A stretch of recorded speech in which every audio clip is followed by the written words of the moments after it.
نشاط ہے قیام فی اللیل میں، یہ جو خوبی ہے یہ واقعاً ہمارے لیے بہت ضروری ہے۔ میں سمجھتا ہوں جس دور میں ہم زندہ ہیں، اس دور میں مشکلات اتنی زیادہ ہیں، فتنے اتنے زیادہ ہیں، اور شیطان کی حربے اتنے سٹرونگ ہیں کہ اگر یہ رات کو کھڑے ہونا، یعنی قیام فی اللیل یعنی رات کو کھڑا ہونا یعنی کس کے آگے کھڑا ہونا؟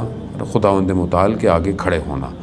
اب یہ جو رات کا یعنی تہجد نماز یا نماز شب پڑھنا، یہ اتنی امپورٹنٹ ہے کہ یہ آپ کے سارے معاملات کو حل کر دیتی ہے۔ یہ خصوصیت ہے عزیزان محترم، اسے آپ ہی نہ سمجھیں صرف علماء نے نماز تہجد پڑھنی ہے یا بوڑھے ہو جائیں گے تو تہجد کی نماز پڑھیں گے، مجبوری ہے بھائی، اب تو کچھ ہے نہیں۔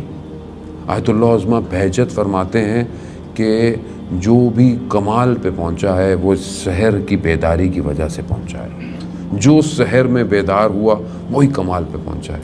اور وہ فرماتے ہیں کہ جب بھی تمہاری رات کو آنکھ کھل جائے تو سمجھ لو تمہیں فرشتے نے اٹھایا ہے، فرشتے نے اٹھایا۔ اور ہم دیکھتے ہیں ابھی تو بڑا ٹائم ہے، فجر میں سو جاؤ، فرشتے نے اٹھایا ہے۔ کہا کہ اگر تم اٹھ کے عبادت نہیں کر سکتے تو وہ کہتے ہیں کہ بیٹھ جاؤ اور خدا کو سلام کرو خدا کی بارگاہ میں، اور دوبارہ سو جاؤ، ضائع نہ کرو اس کیفیت کو۔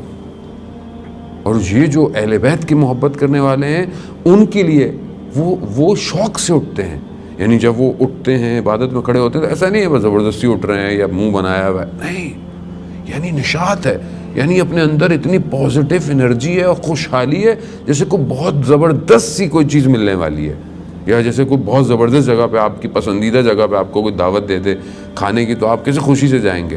تو یہ جو نشاط ہے، یہ جو کیفیت ہے، یہ اہل بیت سے محبت کرنے والوں کی تہجد کے وقت یہ کیفیت ہوتی ہے۔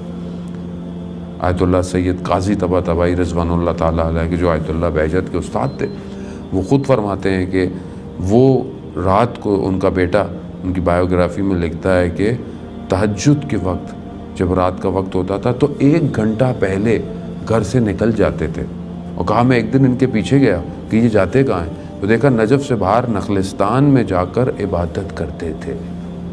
اور ایک دن میں ان کے پیچھے گیا تو مطلب وہ ان کو پتہ چل گیا کہ میں پیچھے آ رہا ہوں، ظاہر ہے آیت اللہ قاضی جو یہ دعویٰ کرتے ہوں کہ میں وہ سوال جانتا ہوں جو جب امام ظہور کریں گے تو کیے جائیں گے، تو یہ کیسے نہیں پتہ چلتا کہ کوئی میرے پیچھے آ رہا ہے۔